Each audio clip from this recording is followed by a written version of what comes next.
আচ্ছা শুনো, তুমি আমার বিয়া করতে আইছো বালা কথা, তুমি দেখোছেন আর আমারে দেখোছেন, আমি শাড়ি পিন্ধে কি সুন্দর করে বসে যাইছি, আর তুমি শাড়ি টেনে কুস্তা পিন্ধাইছো না, তোমার কি জাত লাগে হোসেন? বাবা রে বুঝা যায় যেমন তোরা আমি ওই বরজা চুলে রঙের চুলে বিয়ে করতাম গেছি। এই আমি গেলাম তোর সাথে লুগাইয়া দেহা করতাম, প্রেম করি তোর সাথে লুগাইয়া দেহা করতাম গেছি, আর তোর বাবা আর তোর মা কিতা করছে আমার দইরা ছেড়ে বিয়াটা করাই দিছে। যাই মনে শেরওয়ানি লাগামু, টুপি লাগামু, এরপরে আরো কিতা কইতাম গো, আমার মাথাটা খারাপ করিস না। এই আমি তোর বিয়া করতাম, তোর বাবা আমার ই কামটা কেমনে করলো আমারে? তুই হালো আইছো না সাথে টাকা দিয়ে কিনে এসে এরপরে শাড়ি পরবা?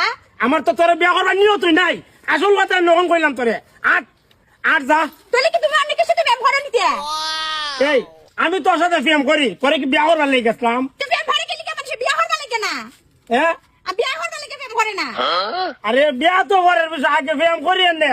তোর বাইরে যে আমার ভিডিও কিনলাইন দিছে, ইটা সব মনে আছে কই দিলাম, ইটা সব তোর ফির থেকে তুলবো, আমি তোর ফির থেকে তুলবো। আয় আজকা